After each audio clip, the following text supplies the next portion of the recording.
अस्सलाम वालेकुम, मैं हूं फैसल तारिड़। आज 5 जून बरोज जुमा सूरत हाल जी एक बार फिर कशीदगी की तरफ जाने जा रही है। 14,000 पुलिस, एफसी और रेंजर्स की नफरी कहां पे तलब कर ली गई है? किस लीगी बदमाश पर मुकदमा दर्ज हुआ है? सुहेल अफरीदी आज कहां पर पहुंचे हैं? और चीफ जस्टिस याह्या खान अफरीदी का सर किस तरह से कड़ाई के अंदर है, दोनों हाथ और ये सारी उंगलियां घी के अंदर हैं। किस तरह इंसाफ के सबसे बड़े मनसब पर बैठकर अपने और अपनी पूरी फैमिली को नवाज रहे हैं, इस हवाले से भी इस वीलॉग के अंदर बात करनी है। आपसे गुजारिश है इस चैनल को जरूर सब्सक्राइब करें और फीडबैक जरूर दिया करें। 7 जून को गिलगित बल्तिस्तान के अंदर इलेक्शन होने जा रहा है। उस इलेक्शन से पहले ही पीटीआई को आउट कर दिया गया है और सारे आपस में एक दूसरे को गालियां दे रहे हैं। नून पीपी को, पीपी नून को। 7 को इलेक्शन हो जाएगा, 8 को गिलगित बल्तिस्तान वालों के चेहरे भी इन्हें याद नहीं होने। इन्हें याद भी नहीं होना कि गिलगित बल्तिस्तान में किसी चिड़िया का नाम है। वो बिलावल की एक वीडियो आई ना, बिलावल जरदारी साहब की, वो जो छोटे बच्चे हैं वीलॉगर, उनके साथ मस्कान और वो बच्चे का शहराज, हाँ उनके साथ। तो शहराज ने पूछा कि बिलावल साहब आप कितनी दफा आ चुके हैं इधर? उन्होंने कहा मैं 2 बार आया हूं, 2 बार। अच्छा, कब कब पहली बार कब आए थे? अब वो छोटा बच्चा, उसको ये होगा शायद बचपन में आए होंगे, पहाड़ देखने आए होंगे, खूबसूरती से मुतासर हुए होंगे। तो बिलावल ने कहा पहली बार मैं आया था 2020 में, यानी जब इससे पहला इलेक्शन था 2020 का, और दूसरी बार मैं आया हूं 2026 में।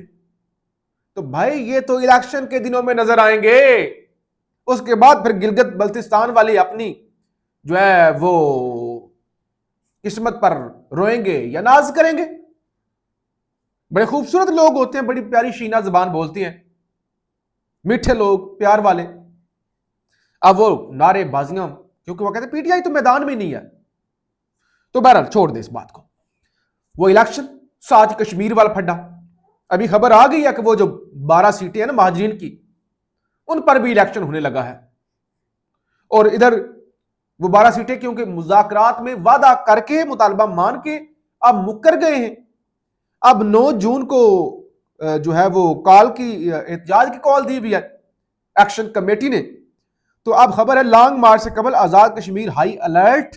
वफाक से 14,000 एहलकार तलब कर लिए हैं, जिसमें पुलिस भी है, रेंजर्स भी हैं और एफसी भी है। इससे पहले भी बेशुमार अदारे कश्मीर के अपने जो है पुलिस शरीस कानून नाफिज करने वाले ज़ाहिर हैं। तो अब 14,000 की नफरी मजीद तलब कर ली गई है और ज़ाहिर है पंजाब से भी जाएंगे, दीगर इलाकों से भी जाएंगे। तो मतलब साफ है, कशीदगी होगी। और पुलिस वालों के खिलाफ भी ज़ाहिर मुजाहिरीन जब मुश्तिल होते हैं वो भी निशाना बनते हैं, मुजाहिरीन भी निशाना बनते हैं। मारदाड़ होगी, जैसे पहले होता है 5-6 लोग लुकमा अजल बन जाएंगे, बाद में कहा जाएगा मुज़ाकरात शुरू, इधर से राना सनाउल्लाह, इधर से अमीर मुकाम हेलीकॉप्टरों पे चल पड़े, फिर कहा जाएगा ठीक है आपके मुतालबात मान लिए गए हैं। ये तमाशा तो लगता है। तो बहरहाल एक दफा फिर से ये सारा काम हो सकता है। मुमना इकबाल एक अदाकारा है और उनका कोई अफेयर शफेयर जो भी था साकब चद्दड़, तो वो पिछले कई दिनों से एमसीसीआई के अंदर मुकदमा चल रहा था, वो जा रहे थे और एक दूसरे के खिलाफ बयानात भी आ रहे थे। मुमना इकबाल ने शादी कर ली, साकब चद्दड़ के खिलाफ जो मुकदमा दर्ज हो गया है, यानी चीजें जाहिर है जो मुमना ने सबूत दिए थे वो सबूत साबित हो गए कि उनको हरासा करते रहे, उनकी वीडियोस लेकर, जो भी उनकी निजी वीडियोस थी या तस्वीरें थी या वो मामला थे इनके, उनको लेकर।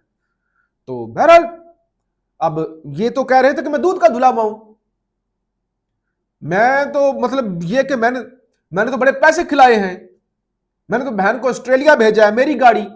तो बहरहाल अब शवाहिद, क्योंकि वो जाहिर उन्होंने पूरी तहकीक की है, उसके बाद साकब चद्दड़ जो कि सिटिंग एमपी हैं लोटे और नून लीग में हैं, तो उनके खिलाफ अगर मुकदमा दर्ज किया है अदारे ने, तो उन्होंने सोच समझ कर किया होगा, तहकीक करके किया होगा, वरना ऐसे हुकूमती एमपी के खिलाफ कोई ऐसे तो नहीं मुकदमा दर्ज कर लेता। तो यहां पे मोमना इकबाल का मौकफ सच साबित हुआ है। ये और डिबेट है कि मोमना इकबाल की क्या हरकतें हैं, क्या टिकटॉकरों वाली, अभी वो उनकी शादी की कुछ वीडियोस चाह रही थी, सोशल मीडिया पे आ रही थी। बहरहाल ये उनका निजी मामला है, हमें उससे क्या लेना देना। मुकदमा दर्ज हो गया है। सुहेल अफरीदी साहब जनाब आज पेशावर के अंदर निकले हैं और पेशावर की ब्यूटिफिकेशन, पेशावर की तरक्की के लिए 200 अरब रुपए का उन्होंने ऐलान कर रखा था। और आज खबर यह कि पेशावर की तारीख के सबसे बड़े 200 अरब रुपए की तरक्याती प्रोग्राम के तहत शहर भर में जदीद शहरी इंफ्रास्ट्रक्चर, ट्रैफिक मैनेजमेंट और अवामी सहूलियात के मुतअद्दिद मनसूबों पर तेजी से काम जारी है। और इसके अलावा उन्होंने कहा सुहेल अफरीदी साहब आज गए हैं वहां पे, उन्होंने वहां पे जो है वो जो दल्लाजाक रिंग रोड है अंडरपास, उस मनसूबे का संगे बुनियाद भी रखा है। और वहां पर उन्होंने कहा इमरान खान के विजन के मुताबिक तरक्की का एक नया सफर शुरू हो चुका है। जब पेशावर पर 200 अरब रुपए खर्च होंगे तो पेशावर चमक उठेगा। जब किसी को खुश करने के लिए पाकिस्तान को दहशतगर्दी की आग में झोंका गया तो उसकी सबसे बड़ी कुर्बानी खैबर पख्तूनख्वा की आवाम ने दी। एक बार फिर गलत पॉलिसियों के बायस हमारे कबायली अवाम दरबदर होने पर मजबूर हैं। फिर उन्होंने लंबा चौड़ा NFC का जिक्र भी किया और गिलगित बल्तिस्तान का भी जिक्र किया।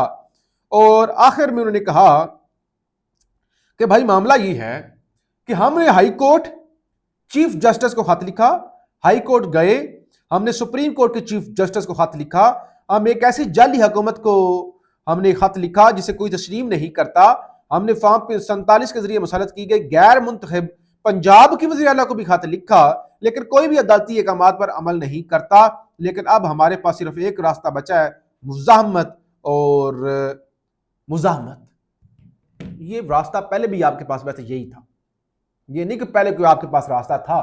पहले कोई रास्ता होता तो वो रास्ता अली अमीन गंडापुर इख्तियार कर चुके थे, दोनों रास्ते वो इख्तियार कर चुके थे। तो रास्ता मुतय्यन था, ये नहीं कि 10 साल बाद आप कहें कि अच्छा मुझे ये करना चाहिए था। 10 साल बाद आप कहें कि हाँ रास्ता तो ये था, तो फिर दोबारा जीरो से लगे और उस रास्ते पर चले। नहीं भाई, आपको पता था, आपको अभी भी पता है रास्ता क्या है। रास्ते दो हैं, दो रास्ते हैं। एक है वो जो बड़ा आसान रास्ता है, मरियम नवाज वाला रास्ता।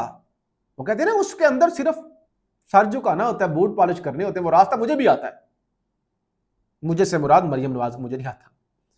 तो वो रास्ता एक तो वो, और वो रास्ता अगर कैदी नंबर 804 ने अपनाना होता तो फिर उनकी हुकूमत ही ना जाती, जेल तो बाद की बात है।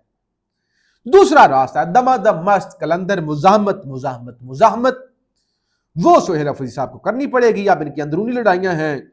शेख वकास अकरम, गंडापुर ग्रुप, शफी जान ने बड़ी अच्छी बात की। उन्होंने कहा सुहेल अफरीदी कोई डिफ्रस्ट्रेशन का शिकार नहीं है, बल्कि ग्राउंड पर रहकर पार्टी की तहरीक को लीड कर रहे हैं। शेख वकास अकरम को भी ग्राउंड पर आना पड़ेगा। ऐसे नहीं हो सकता कि आप सेक्रेटरी इतलात हैं और इतने अरसे से गायब हैं। उन्होंने कहा भाई हम पर तनकीदें करते हो ना कि ये पार्टी का फैसला नहीं है, तुम तो छुपे हुए हो, तुम तो नजर नहीं आते, आओ ना जरा ग्राउंड पे आओ तो फिर कोई बात करो, वरना चुप करके बैठ जाओ। अच्छा जी, आज एक छोड़ दें, वफाकी बजट की भी खबर आ गई कि 10 जून को पेश किया जाएगा और 5 बजे 10 जून को जो है वो इजलास बुलाया जा सकता है। एक खबर आई, एक नोटिफिकेशन जारी हुआ जी, एक नोटिफिकेशन जारी हुआ। नोटिफिकेशन या इतना बाकी चीजें अहम नहीं है। Committee to draft law on commercial courts, तो वजीर आजम ऑफिस से ये नोटिफिकेशन जारी हुआ। इसके अंदर 2 नाम है, एक मोहसिन नकवी के रिश्तेदार का है और दूसरा जो नाम है, वैसे तो टोटल इसके अंदर 9 नाम है, जो 8वें नंबर पे नाम है मिस्टर इब्राहिम अफरीदी। वैसे आजकल अफरीदियों की दिहाड़ियां लग रही हैं, सुहेल अफरीदी, या अफरीदी, इब्राहिम अफरीदी और पता नहीं कितने अफरीदी हमारे भाई।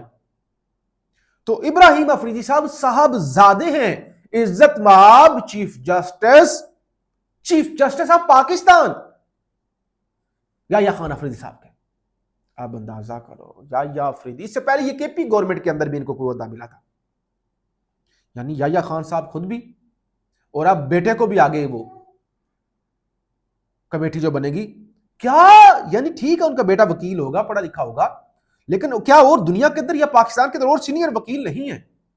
ये सिर्फ और सिर्फ या अफरीदी को खुश करने के लिए, मुतमिन करने के लिए सब कुछ किया जा रहा है कि अगर अमीनुद्दीन को कुछ मिल रहा है तो आपकी फैमिली को भी, आपकी अहलो अयाल को भी नवाजा जा रहा है। तो इस तरह से ये मुल्क चल रहा है। फीडबैक जरूर दीजिएगा। पाकिस्तान जिंदाबाद।